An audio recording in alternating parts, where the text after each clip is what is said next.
Abra sua Bíblia aí comigo em Apocalipse 1. Apocalipse capítulo 1. E deixa aí o seu dedinho marcando a Bíblia, que a gente já vai ler.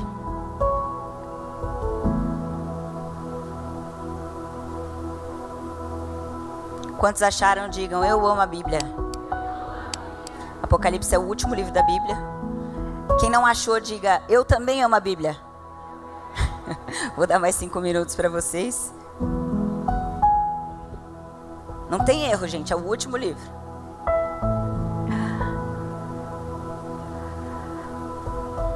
Feche seus olhos, baixe sua cabeça, vamos orar. Vamos pedir ao Senhor que não seja só mais uma palestra. Vamos pedir ao Senhor que não seja só mais um tempo onde nós vamos ouvir alguma coisa interessante. Vamos pedir ao Espírito Santo que Ele venha sobre essa sala, nessa manhã, nos tocando, nos transformando, nos curando, abrindo os nossos olhos. Ó Espírito Santo, nós te convidamos nessa manhã.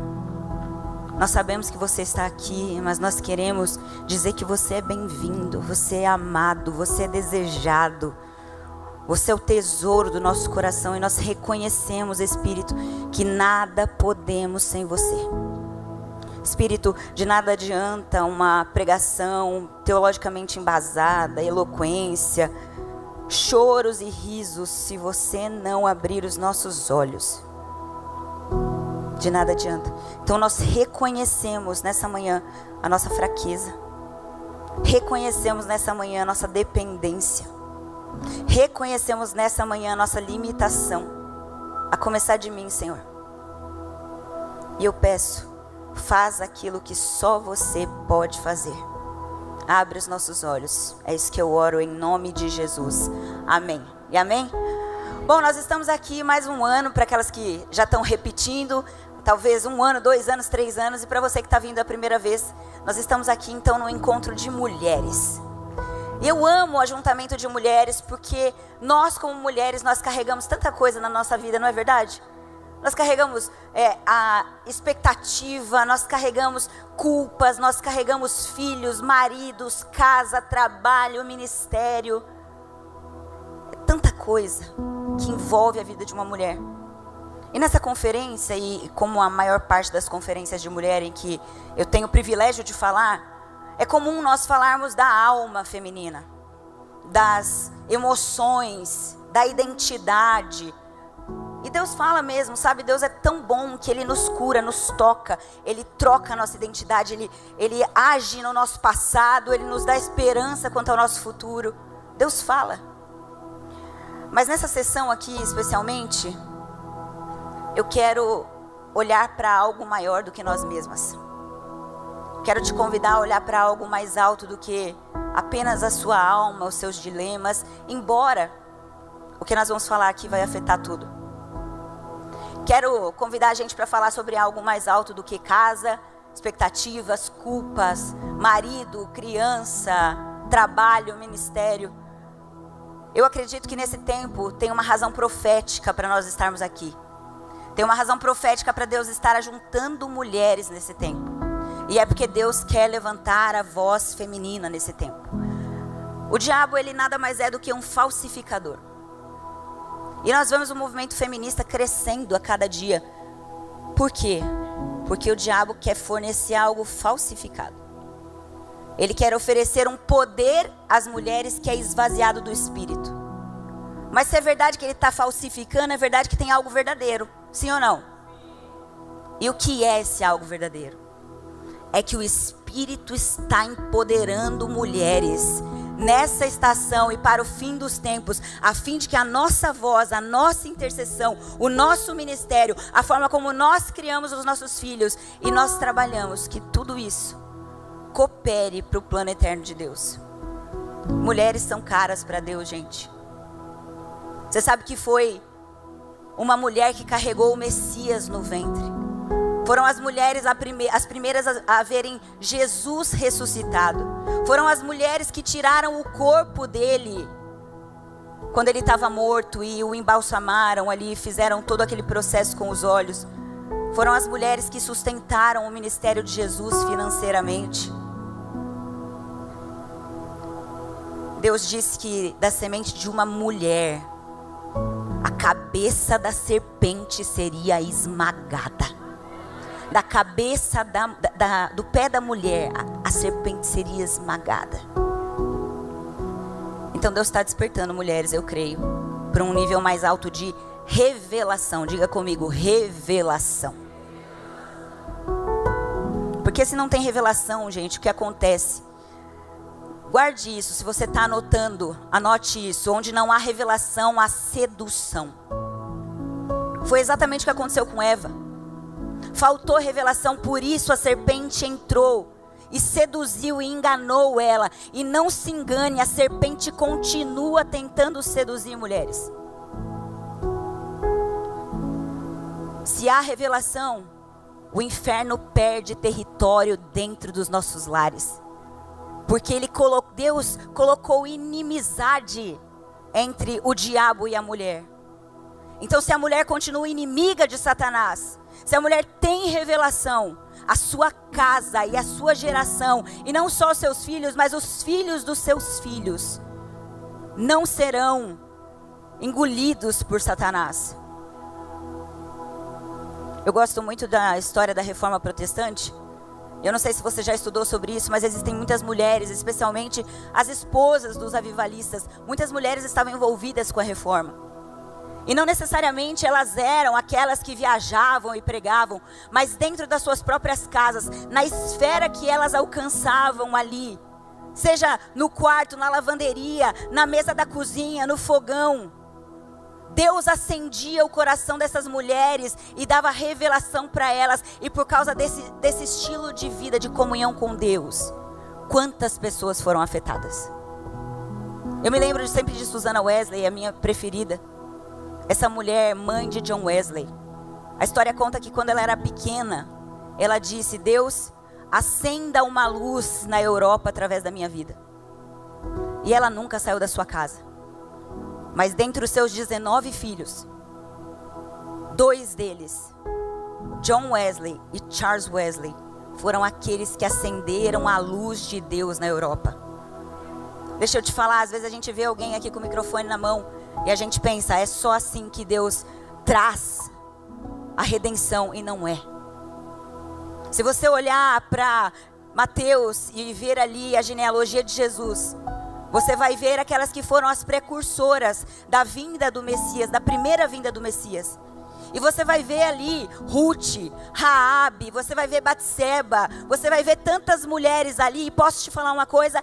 Todas elas eram quebradas.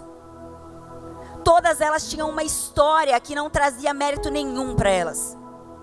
Todas elas passaram por tantas dificuldades e vergonhas. Mas todas elas foram escolhidas por Deus. E aí eu te pergunto, como foram escolhidas por Deus? Sendo mães. Uma gerou outro, que gerou outro, até chegar naquilo que a Luísa falou, a semente do Messias. Então não perca isso de vista. Deus quer dar revelação às mulheres, porque as mulheres têm sensibilidade, é verdade ou não? Gente, quantas vezes acontecem situações, pessoas se aproximam, algumas oportunidades aparecem, e é a mulher, que ela não sabe muito bem explicar, ela só sabe que sabe, e ela fala para o marido, não vamos entrar nisso.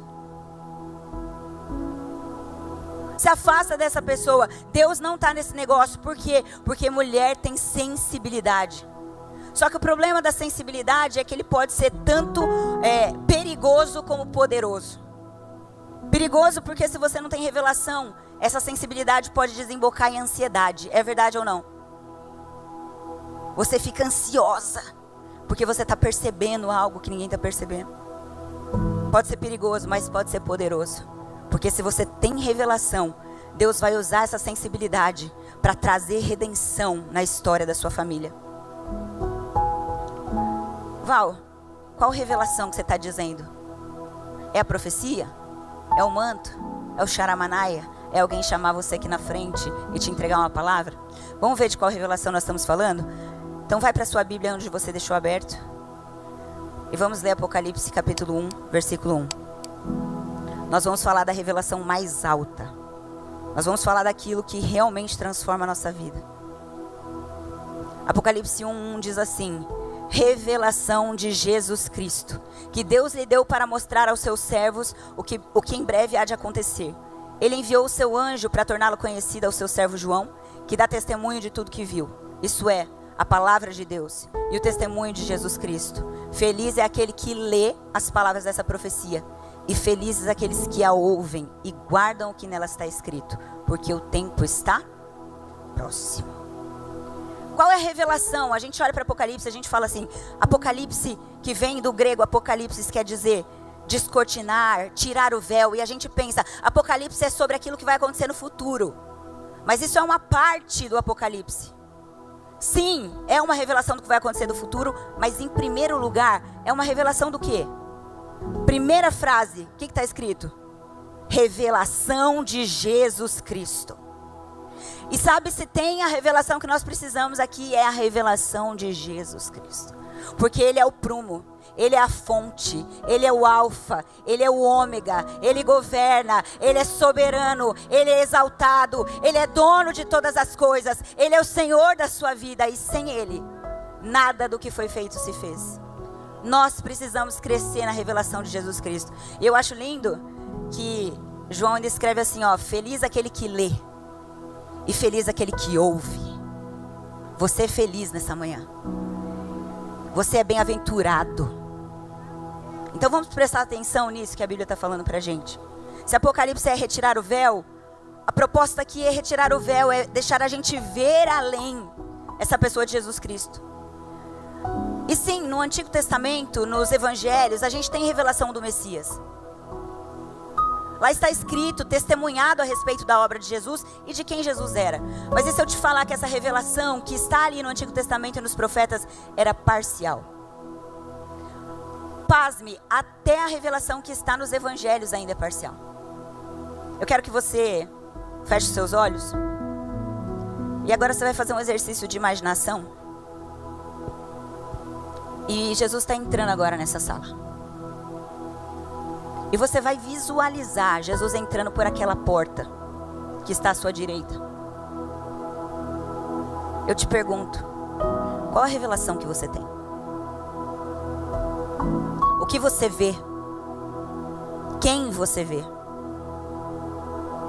Sabe, muitas pessoas, pode abrir os olhos, muitas pessoas visualizam o servo sofredor. Visualizam ele sangrando, ele com a sua cruz, ele no madeiro. E sim, essa é uma revelação parcial de quem Jesus é. Mas não é a revelação completa.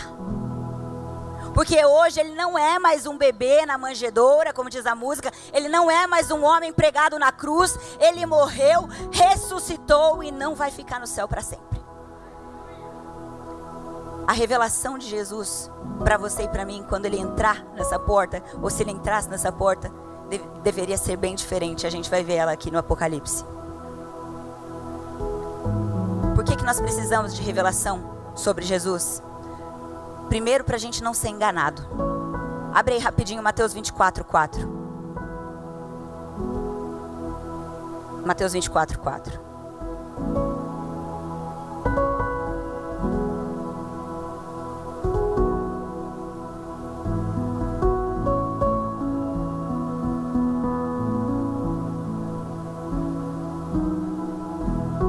Diz assim a palavra: tenham cuidado para que ninguém os engane. Nós precisamos de revelação para não sermos enganados. Ele continua dizendo, pois muitos virão em meu nome dizendo, eu sou o Cristo, e enganarão a muitos. Aqui nessa cena de Mateus 24, os seus discípulos estão perguntando para Jesus sobre o Apocalipse, sobre essa revelação. E eles estão perguntando, Jesus, quando virá o fim? Quais são os sinais da sua vinda? E Jesus, antes de responder qualquer coisa, ele diz, cuidado. Cuidado, porque você pode ser enganado. Muitos serão enganados. E engano, gente, é confusão. Engano é você vender uma coisa e entregar outra. E o que Jesus está falando aqui pra gente é que à medida que o tempo for acelerando e o fim dessa era for chegando, haverão muitos falsos cristos, falsos ensinos, falsos profetas. e muitos vão cair.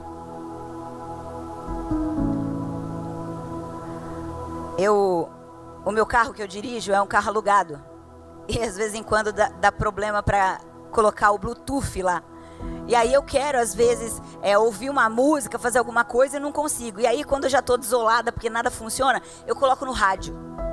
E eu sempre procuro rádios evangélicas, rádios cristãs. E gente, muitas vezes o que eu tenho ouvido ali são outros cristos. É um outro evangelho. São outras palavras. Palavras que afagam o nosso coração. Que passam a mão na nossa cabeça. Que escondem o nosso pecado. Que jogam ali pra gente uma esperança de propósito, de prosperidade apenas para essa era. Já existem muitos falsos cristos. Já existe muito engano. Mas não é só em relação aos outros, não, porque é muito fácil nós olharmos e falarmos, olha a teologia coach, olha a teologia da prosperidade. Você sabia que esse sentido de Jesus falando, haverão muitos falsos cristos e falsos ensinos, tem uma outra abordagem, que é você mesmo criar um falso Cristo dentro de você. Quantas pessoas selecionam partes da Bíblia que são convenientes? Deus me ama. Deus vai me fazer prosperar. Deus está comigo. E tudo isso é verdade, mas elas pegam essa parte e guardam para ela. E a parte que diz, tome a sua cruz e me siga. A parte que diz, perdoe. A parte que diz, haja com bondade para com seu próximo, ame seu inimigo. Não, isso aqui eu não quero tanto. E sabe o que a gente acaba fazendo? A gente acaba criando um outro Cristo. Uma espécie de Frankenstein. Porque a gente também não lê a Escritura. Então cada domingo que a gente vai na igreja, a gente tem um pedaço, um recorte da Bíblia. E a gente vai fazendo aquele patchwork que não tem nada a ver com Jesus. E sabe o que a gente cria? Não é um Deus, é um ídolo. E Jesus não é ídolo. Haverá engano porque nós mesmos podemos nos enganar. Paulo fala que naquele tempo haverão aqueles que coçarão os ouvidos e não querem ouvir essa doutrina. Que nós não sejamos esses enganados por nós mesmos. Afinal, o Tozer dizia assim, olha, um ídolo na mente é tão ofensivo para Deus quanto um ídolo na mão. Cuidado, porque o engano vai vir. E sim, gente, ele veio como servo sofredor, ele veio como cordeiro que tira o pecado do mundo. Na primeira vinda. Mas na segunda vinda, escute isso. Se na primeira ele veio como cordeiro, na segunda ele vai vir como leão. Na segunda ele vai vir como guerreiro, como juiz. E ele vai governar todas as coisas com cetro de ferro. Você precisa conhecer Jesus. Sem a revelação de Jesus você vai ser enganado. E sabe, no Banco Central, ou em qualquer banco, quando as pessoas querem saber se uma nota é falsificada, elas não ficam pesquisando todas as notas falsas que existem no mercado. Sabe por quê? Porque tem uma nota falsa todos os dias surgindo. Sabe o que elas fazem quando elas querem saber se aquela nota é falsa? Elas conhecem bem a verdadeira. Porque a verdadeira revela todas as outras falsas. Então o que eu estou falando aqui nessa manhã é que nós não precisamos também ser caçadores de heresias. Nós precisamos conhecer de verdade aquele que importa. Nós precisamos de revelação daquele que importa. Seu esposo não precisa de uma mulher tão bonita, tão cheia de botox e fútil como aquelas que a gente vê nas redes sociais. Ele precisa de uma mulher que tenha a revelação de Jesus. Seus filhos não precisam de um outro tipo de mãe. Eles precisam de uma mãe que tem revelação. E sabe, e que consegue mostrar essa revelação de Cristo para eles. Deus procura mulheres que vão sentar à mesa e ensinar. Não só sobre princípios éticos e morais. Filho, faça isso, não faça aquilo. Obedeça nisso, não obedeça naquilo. Deus está procurando mães que possam ensinar a revelação de Jesus. E a partir disso, seus filhos com o coração cheio de zelo e temor e amor por Deus, possam ser filhos de Deus que praticam a justiça nessa terra. Posso falar uma outra coisa? Nós precisamos estudar teologia. Mulherada, nós precisamos estudar teologia, porque teologia tem a ver com o estudo de Deus. Nós precisamos aprofundar na Escritura. Eu não sei se você já se sentiu assim, mas quantas vezes existem rodas de conversa dos homens e das mulheres, e às vezes eu tenho vontade mais de ficar na dos homens, porque o assunto das mulheres é um assunto mais raso, enquanto o assunto dos homens é um assunto mais denso na teologia.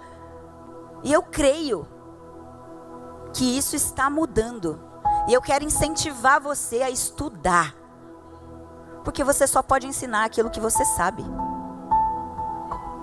Deus quer colocar você num outro nível, mas além de não sermos enganados, nós precisamos dessa revelação de Cristo para a gente ser transformado.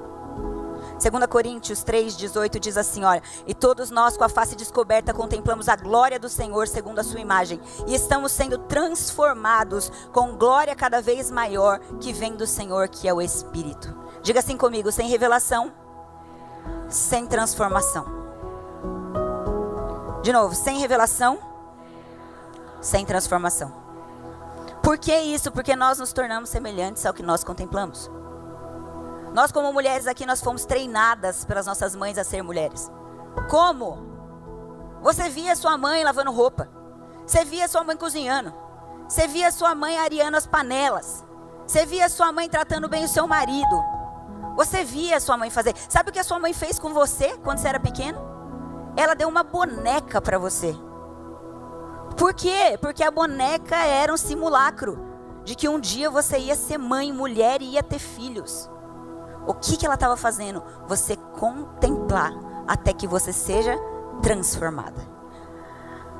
E a pergunta que fica é o que os seus filhos têm visto.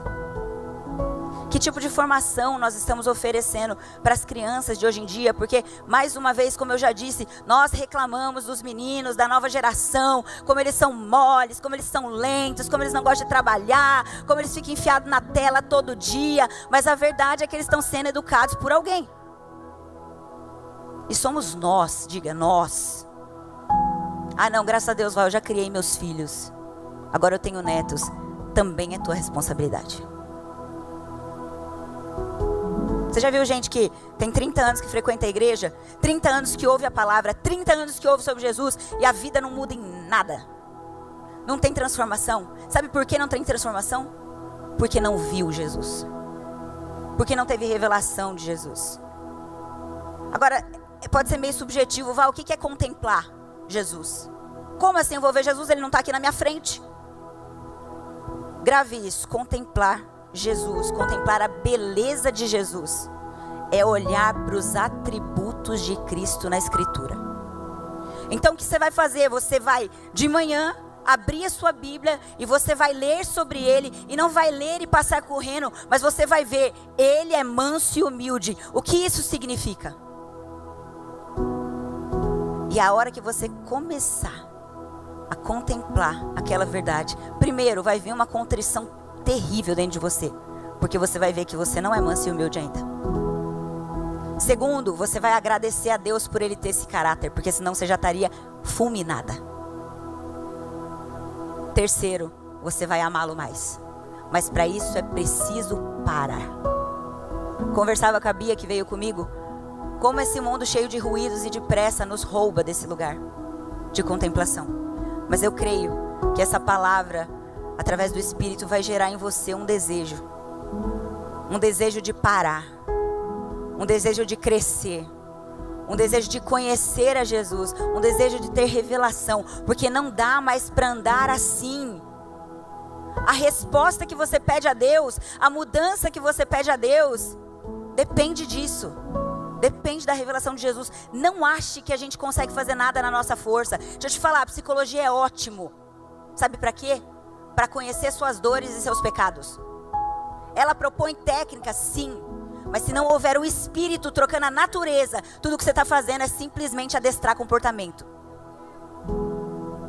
Então o que você tem que fazer? Você não deve ir para a psicóloga, pelo contrário. Você vai, conversa, discerne, pega aquilo lá que ela está falando que é verdade, que tem match com a palavra de Deus. Chega em casa e coloca diante do Senhor. chega em casa e se preciso se arrepende, se preciso chora, se preciso confessa. Nós não conseguimos fazer nada de transformação se não for pelo Espírito. Outro motivo? Porque a revelação de Cristo é a própria eternidade. Quantas aqui querem estar na eternidade?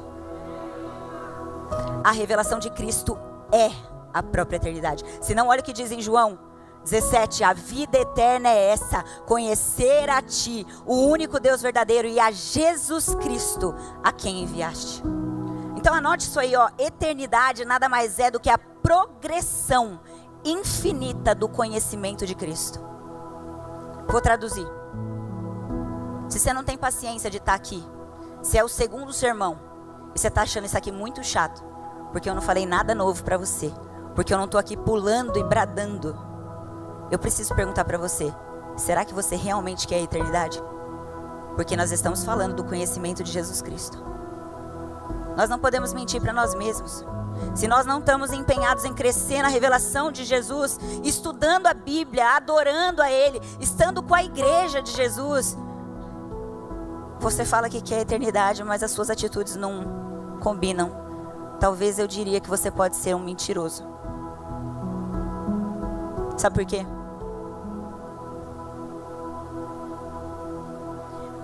Porque, gente, daqui bilhões e bilhões e bilhões de anos, nós estaremos juntas. Eu creio que você vai estar junta. Nós estaremos juntas, aqui ou em outro lugar, adorando, contemplando, conhecendo,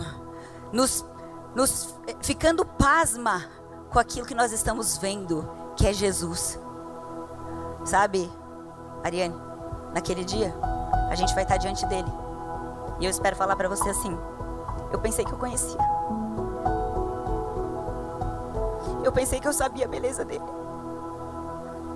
Mas agora que eu vejo, ele é muito superior. Jesus é o diamante de muitas faces. A eternidade não vai ser suficiente para conhecê-lo. Todos os dias você vai ficar chocada com a beleza, com a graça, com a bondade, com a misericórdia, com o amor. Eu fico imaginando, meu Deus, quando nós vemos aquele que é o Filho de Deus, nós vamos falar como o Pai pôde sacrificá-lo numa cruz por minha causa. Ó, Espírito Santo, gera essa consciência no nosso coração, gera fome no nosso coração.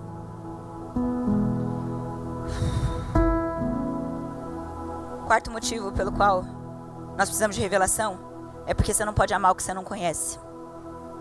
Deuteronômio 6 fala, amarás o Senhor teu Deus. Meu sogro já mostrou esse versículo.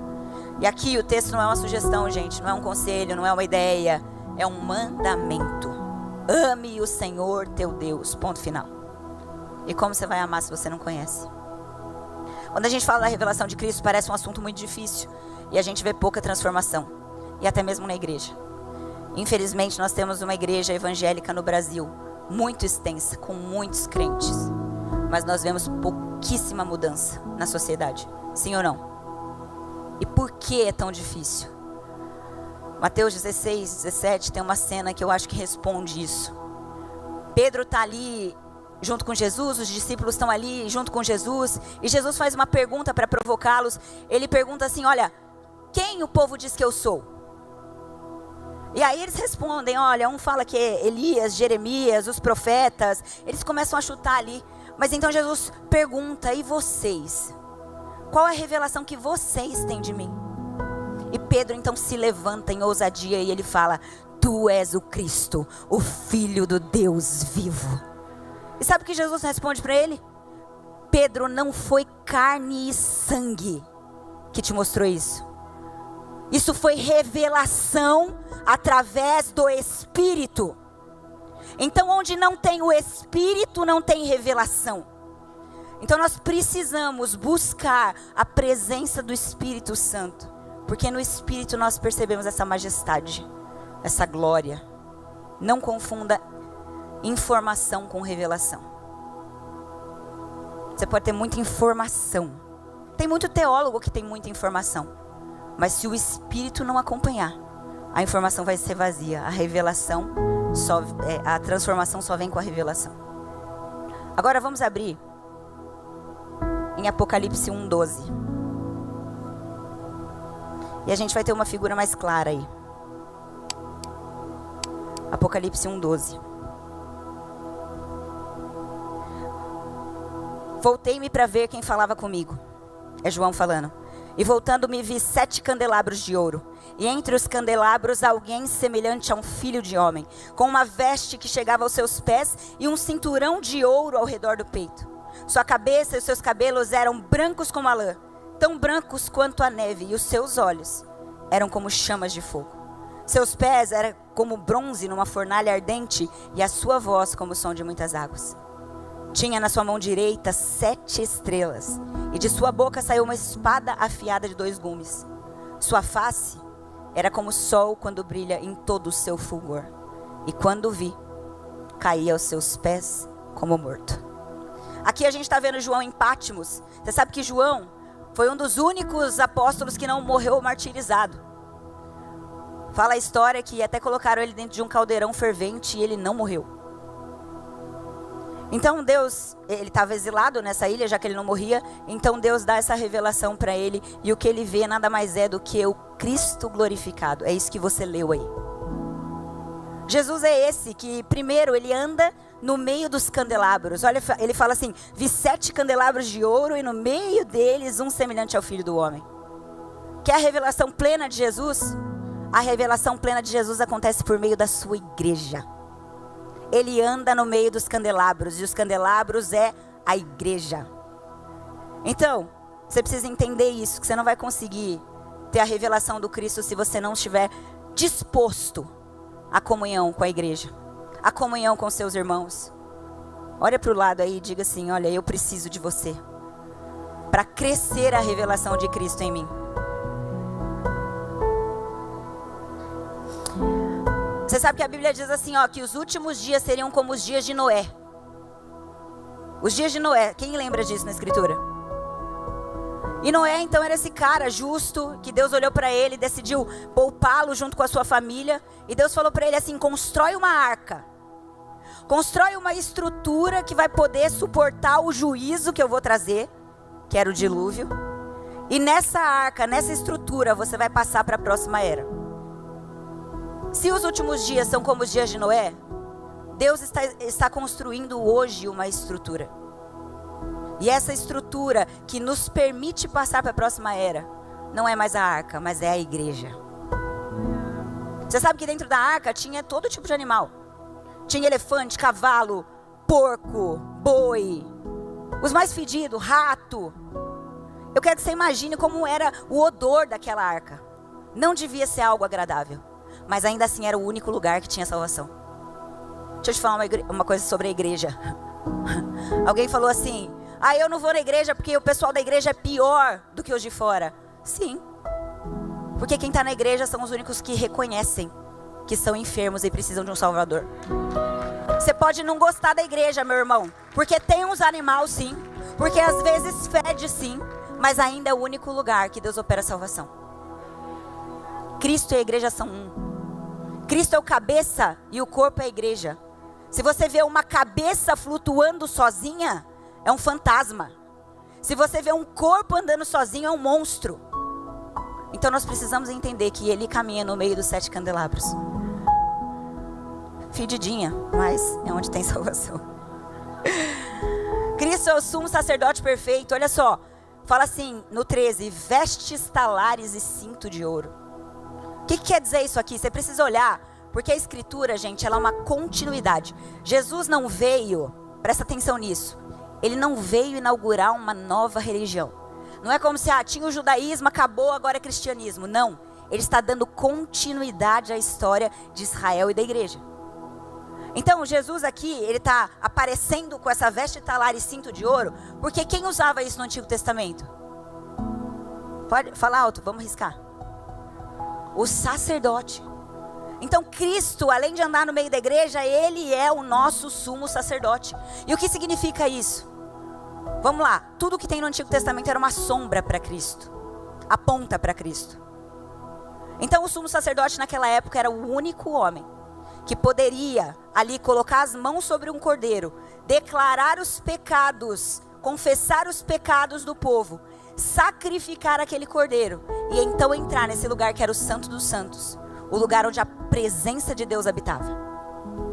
Só que o que acontece, Hebreus vai falar que não adiantava aqueles sacrifícios, eram bois, eram ovelhas, todo dia morrendo e morrendo, porque aquilo não era o suficiente para expiar o pecado. Mas de repente vem um, que ele é o sumo sacerdote, não do tabernáculo terreno, mas do tabernáculo celestial, que vai descer quando a Nova Jerusalém descer. Isso é literal, não é uma figura. Ele é o sumo sacerdote, mas ele também é aquele que é o cordeiro. Ele foi imolado desde antes da fundação do mundo. Ele morreu por minha causa, por sua causa. Ele salvou os pecados da humanidade. Ele nos lava com seu sangue. E ele morre. E sabe o que acontece quando ele morre? Ele também era o véu. Porque vocês lembram que tinha um véu que separava as partes do tabernáculo. E ele também era o véu e seu corpo foi o véu rasgado. Para quê? Para que agora nós, como diz o texto, para que agora nós possamos entrar diante do trono da graça com confiança. Ele refez o acesso. Você não pode depender da espiritualidade de outro. Se você depende da revelação do seu pastor só no domingo, você está jogando no ralo o sangue de Jesus, porque ele abriu um caminho para você ter relacionamento, intimidade. Você não tem outro mediador a não ser Cristo. É claro que na igreja existem autoridades, Deus fez isso por uma questão de ordem, mas você tem acesso. Eu tenho acesso. Ele é o nosso sumo sacerdote. Mas ele também tem os cabelos brancos como a lã. E eu adoro isso. Os cabelos brancos como a lã, tão brancos quanto a neve. Quando a gente fala de pessoa de cabelo branco, o que vem na nossa mente? Sabedoria. Sabe o que vem na minha mente também? Governo. Esses dias eu estava procurando inventar uma possibilidade de um novo presidente para o Brasil. E aí eu pensava em gente muito nova. E tem uma idade mínima para você ser presidente. Por quê? Porque a experiência está relacionada à sabedoria. E esse Cristo que nós estamos vendo aqui, anda no meio da igreja. Ele é nosso sumo sacerdote, mas ele também é sábio e governa sobre todas as coisas. Quando a Bíblia fala desses cabelos brancos, eu quero que você lembre sempre disso, sabedoria e governo. Daniel 7 diz assim: até que veio o ancião de dias e fez justiça aos santos do Altíssimo, e chegou o tempo em que os santos possuíram o seu reino. Ele também é chamado de ancião de dias. Ele está sentado nesse alto e sublime trono, sabe fazendo o quê? Governando. Ele tem toda a autoridade. Ele tem toda a autoridade sobre a sua vida. Então quando as coisas dão certo, ele fez dar certo. Quando as coisas dão errado, ele deixou com que desse errado. Presta atenção, Deus é soberano. E se você crê nessa verdade desse ancião de dias, o seu coração vai experimentar uma leveza tão grande. Porque a gente tem necessidade de controlar aquilo que acontece com a gente, mas ele está no controle. Eu não sei você, mas quando eu vejo jornais, como eu falei, estava procurando um novo presidente para o Brasil, e eu vejo a injustiça, eu vejo a corrupção, eu vejo notícias de assassinato, de abuso de criança. Quando eu vejo tudo isso, meu coração se indigna, porque dá essa sensação de impotência. E sabe o que meu coração está almejando quando eu me sinto assim? O reino. Quando você se sente assim, em frente a alguma coisa, o que o seu coração está ansiando é o reino. Até as pessoas que não têm Cristo, que têm a ética moral, quando elas se sentem assim, elas não sabem, mas o que elas anseiam é o reino de justiça, de paz, de alegria no Espírito Santo. Nós precisamos do cabeça branca hoje. Nós precisamos do cabeça branca que está andando no meio do seu povo. Da sua boca uma espada afiada sai, de 2 gumes. Está no 16. A boca a gente vai falar dessa palavra. Eu não quero que você imagine uma coisa bizarra só, uma espada saindo assim. Entenda isso. É algo que sai da boca, das palavras de Jesus. Só que nesse texto aqui, quando fala, né, que é a espada afiada saindo da boca, não pode esquecer que ele está falando para 7 igrejas da Ásia, lembra? Tem um contexto, sempre quando você for ler, considera o contexto. E aqui, quando ele fala desse aspecto da revelação de Jesus, ele está falando da igreja de Pérgamo. E o que tinha em Pérgamo? Pérgamo aceitava no seu meio uma doutrina que é a chamada doutrina de Balaão. Balaão era esse profeta que uma hora ele falava em nome de Deus, outra hora ele falava ou do seu próprio coração ou de fontes malignas. E quando Jesus diz, eu tenho uma espada afiada que sai da minha boca, ele está falando, eu sou aquele que traz divisão. Eu sou aquele que separo, eu sou aquele que diferencia luz de trevas, eu trago discernimento, eu sou aquele que traz divisão. E nós precisamos dessa espada, porque são dias confusos, são dias onde a doutrina de Balaão, doutrina dos Nicolaitas e tantas outras que surgiram, tem tentado cegar a nossa vida. Mas Jesus continua dizendo, eu tenho uma espada afiada que sai da minha boca. A palavra de Deus é viva, eficaz, mais penetrante do que qualquer espada de 2 gumes e vai até a divisão da alma. Ela é apta para discernir pensamentos e intenções do coração. Você não pode discernir pensamentos e intenção do coração dos outros. Não ouse julgar dessa maneira, você não é Deus. Mas se tem algo que pode julgar, está aqui. Isso aqui traz divisão. Jesus expõe as coisas pela palavra. É essa palavra que vai julgar as nações, não só você, mas as nações. Depois você lê Mateus 25. Essa palavra é a constituição do reino que nós esperamos.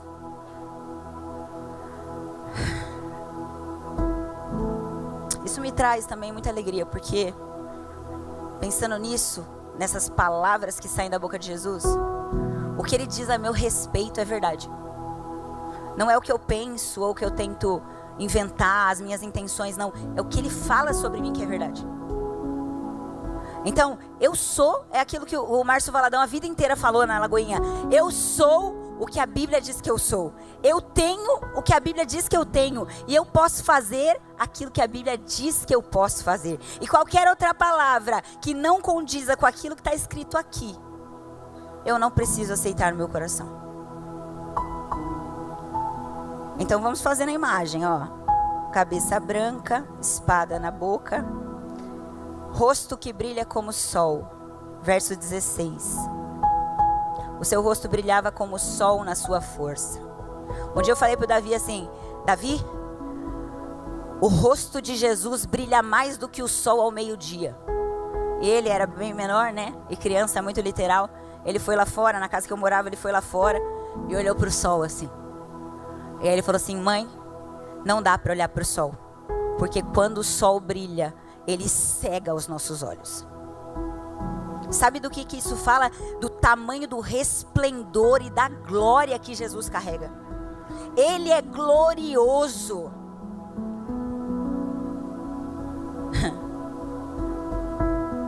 Ele é majestoso.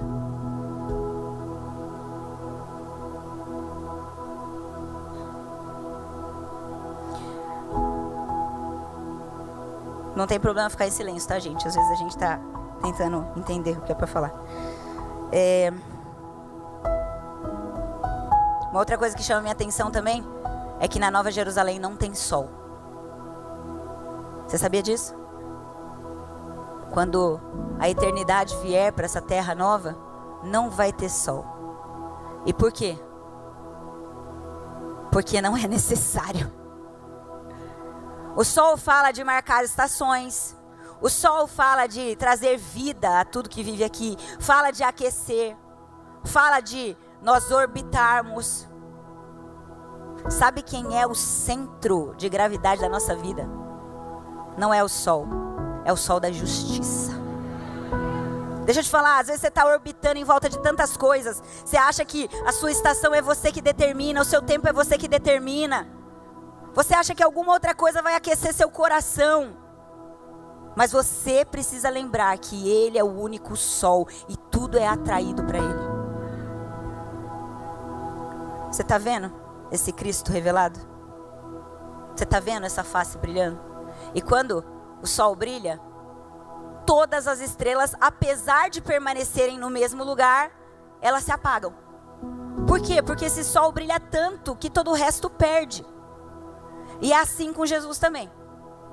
Quando Jesus está no lugar, quando Jesus está sendo revelado, as pessoas não falam assim, nossa, que pregador maravilhoso. As pessoas não falam assim, nossa, que pessoa maravilhosa, que isso. Elas não dão glória aos homens. E nós precisamos lembrar disso, porque é muito bom a gente honrar e ter gratidão pelas pessoas, mas só tem um que merece brilhar. Nós precisamos acabar com a cultura de celebridade no meio da igreja. Não tem celebridade, é só Jesus que é celebridade. Nós somos irmãos, filhos adotados, todos sacerdotes. É Ele que brilha, é Ele. Nunca esqueça disso, é Ele. Ele não divide a glória dele com ninguém. Tá conseguindo ver? Gente, nós não estamos falando de uma ideia. Nós não estamos falando aqui de uma teoria, de uma tese, de sei lá do que, de um personagem histórico. Nós estamos falando, presta atenção nisso. Presta atenção nisso. Eu quero que você coloque seu coração nisso, sua imaginação nisso. Deus te deu faculdades mentais para você poder contemplar essa realidade.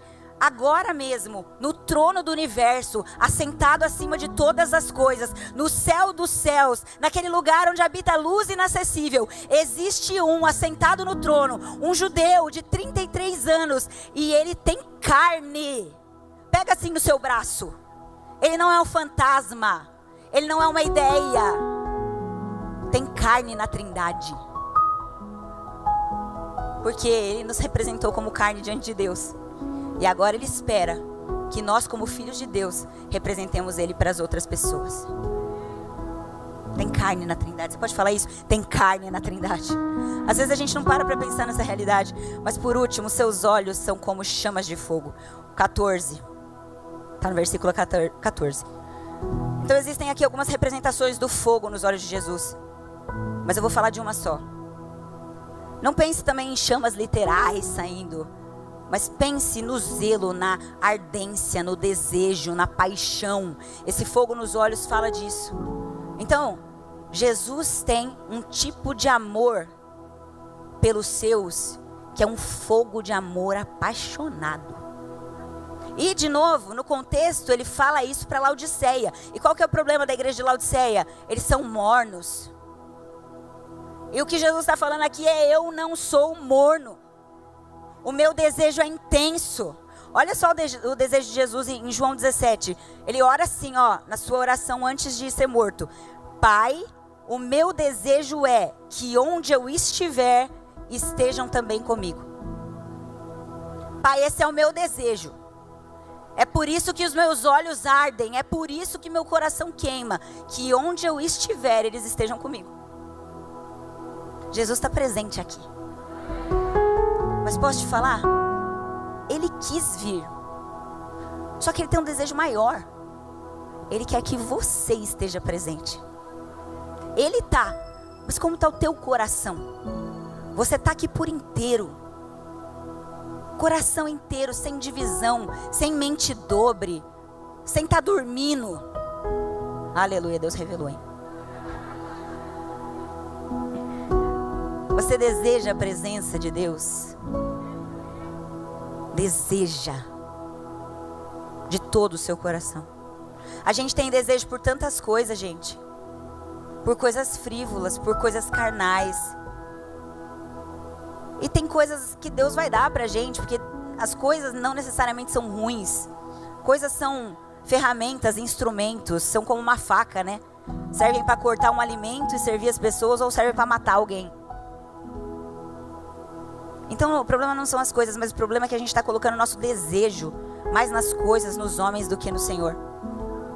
Olha só o que Oséias 6:4 fala assim: o que eu farei para você, Efraim? O que eu farei, Judá? Porque a vossa bondade ou o vosso amor é como uma nuvem da manhã, como o orvalho da madrugada, que cedo passa.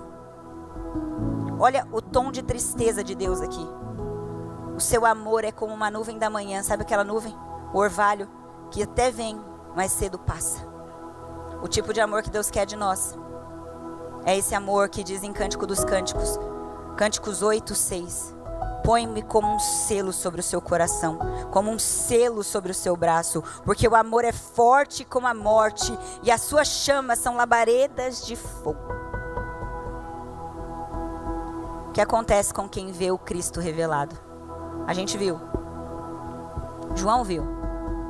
Anda no meio dos candelabros, sumo sacerdote, ancião de dias, espada afiada na boca, olhos como chamas de fogo. E tem muito mais, porque como eu disse, tem muito mais para conhecer. Mas o que acontece com quem teve essa revelação? E não só com João, mas também com Isaías, também com Ezequiel. Você pode ler lá: todos que viram a glória de Deus nunca mais foram os mesmos. Todos os que veem a presença de Jesus caem como mortos, é o que está escrito aqui. Caem como mortos diante da glória de Deus. Por quê? Porque uma revelação dessa magnitude, quando ela realmente nos alcança, ela traz também o espanto. Se você não se espanta, talvez você ainda não tenha visto. E não só ela nos espanta, mas cair aos pés como morto também é uma figura para prostrar-se. É uma figura para adoração. É quando você está diante de alguém tão grande, tão belo, tão santo, que você é capaz de falar: você é Deus, eu não. Você é santo, eu não. Você é justo, eu não. Você é lindo, eu não. Você é perfeito, eu não. Você coloca Deus no lugar de Deus. E você se coloca de joelho. Você se coloca aos pés dele. Fique de pé no seu lugar.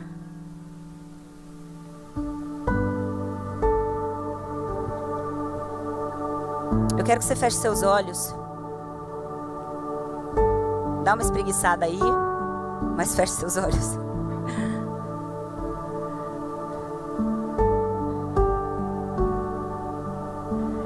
Quem precisa de mais revelação? Feche os olhos e comece a falar com ele. Diz assim o texto em Gênesis 3:15, que ele é a semente da mulher.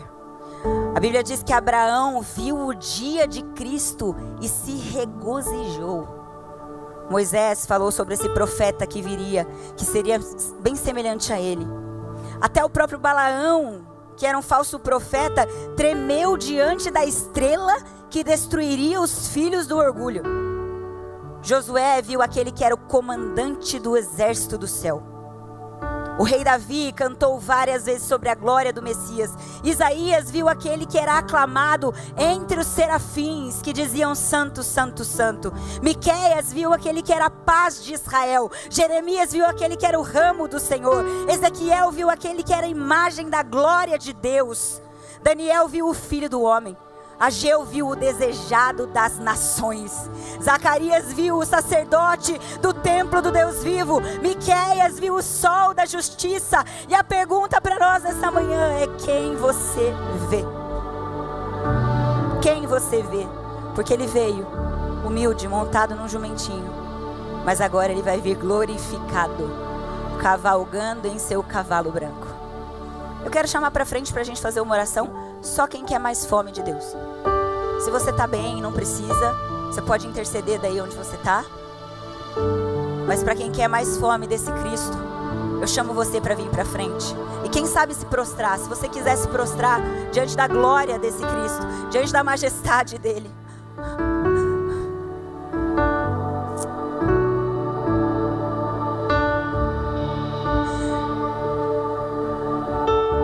Ó Jesus. Ó Jesus,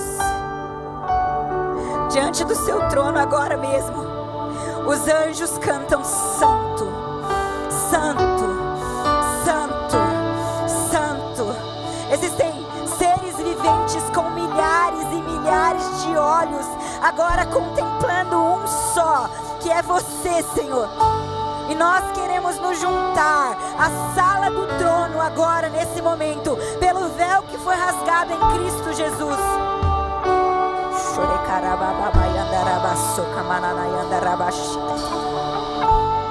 Nós entramos agora, Senhor, com confiança diante do seu trono, para dizer: Senhor, Nós não queremos mais uma vida sem revelação.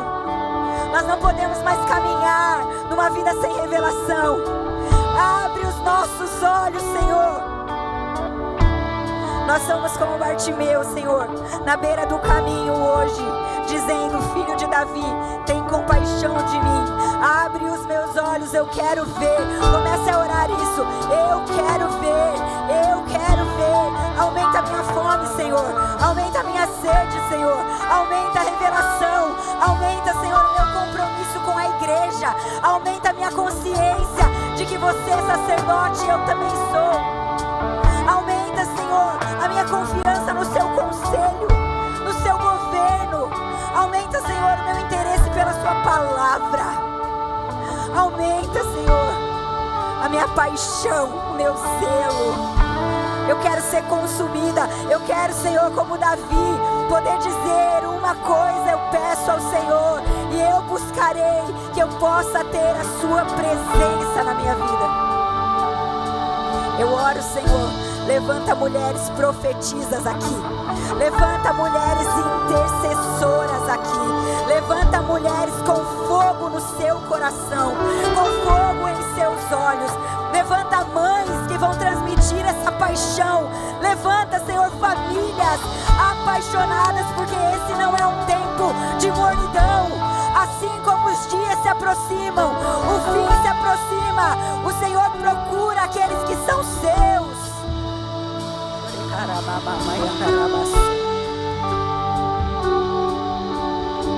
Enquanto o louvor é ministrado, continue pedindo ao Senhor aquilo que Ele tem colocado no seu coração.